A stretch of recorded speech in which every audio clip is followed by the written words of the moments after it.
Hi అండి, welcome back to మోక్ష Vihaan blogs. నేను మీ ప్రత్యూష. ఇవాళ మీకు నేను పపయ్య స్మూతీని ఎలా ప్రిపేర్ చేయాలో చూపించబోతున్నాను. పపయ్యలో vitamin A, vitamin C, potassium ఉండడం వల్ల హెల్త్కి చాలా మంచిది. పపయ్యని రోజు తీసుకోవచ్చు. వెయిట్ లాస్ అవ్వాలనుకునే వాళ్ళకి చాలా బాగా ఉపయోగపడుతుంది. అంతేకాదు పపయ్య తినడం వల్ల స్కిన్ కూడా చాలా గ్లోగా ఉంటుంది. పపయ్యని రోజు తీసుకోవడం వల్ల మలబద్ధకం కూడా దూరం అయిపోతుంది. ఇలా చెప్పుకుంటూ పోతే ఎన్నో ఉపయోగాలు. మరి ఇంత ఆరోగ్యకరమైన ఈ పపయ్యని స్మూతీగా ఎలా ప్రిపేర్ చేసుకోవాలో ఇవాళ మీకు నేను చూపించబోతున్నాను. రెసిపీలోకి వెళ్ళబోయే ముందు మీ అందరికీ ఒక చిన్న రిక్వెస్ట్. ఎవరైతే మన ఛానల్ని ఫస్ట్ టైం చూస్తున్నారో, ఇంకా ఎవరైతే సబ్స్క్రైబ్ చేసుకోలేదో, ప్లీజ్ సబ్స్క్రైబ్ అవర్ ఛానల్. ఈ పపయ్య స్మూతీని ప్రిపేర్ చేసుకోవడానికి ఇక్కడ నేను ఒక పపయ్యని తీసుకున్నాను. ఆల్రెడీ దానికి ఉన్న పీల్ మొత్తం రిమూవ్ చేసేసాను. మీరు కూడా ఇలానే పీల్ మొత్తం రిమూవ్ చేసేసుకొని ఇలా మిడిల్లోకి కట్ చేసుకొని మిడిల్లో ఉన్న సీడ్స్ని స్పూన్తో కానీ హ్యాండ్తో కానీ జాగ్రత్తగా రిమూవ్ చేసేసుకోండి.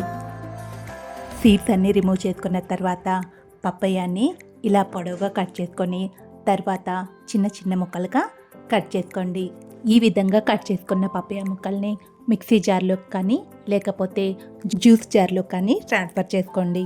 ఇలా జ్యూస్ జార్లోకి ట్రాన్స్ఫర్ చేసుకున్న తర్వాత ఇందులో 5-6 బాదం పప్పులు, 7-8 జీడిపప్పు పలుకులు, కొంచెం తేనె. ఇక్కడ నేను తీసుకున్న పపయ్య ఆల్రెడీ స్వీట్గానే ఉంది కాబట్టి నేను తేనె కొంచెం తక్కువగానే తీసుకుంటున్నాను. మీరు తీసుకునే పపయ్య స్వీట్ ఉందో లేదో చెక్ చేసుకొని దానికి సరిపడా తేనెని తీసుకోండి. ఇందులోనే కొంచెం పాలను పోసుకోండి. ఇక్కడ నేను 200 ml వరకు పాలను తీసుకున్నాను. మీరు తీసుకునే కాయ సైజుని బట్టి పాలను తీసుకోండి. ఇలా అన్నిటినీ యాడ్ చేసుకొని ఇక దీన్ని మెత్తగా గ్రైండ్ చేసుకోండి. అంతే, ఎంతో ఆరోగ్యకరమైన పపయ్య స్మూతీ రెడీ. ఇంకా దీన్ని సర్వింగ్ గ్లాసెస్లోకి ట్రాన్స్ఫర్ చేసుకోండి. ఈ పపయ్య స్మూతీని పడగడుపుని తీసుకుంటే హెల్త్కి చాలా మంచిది.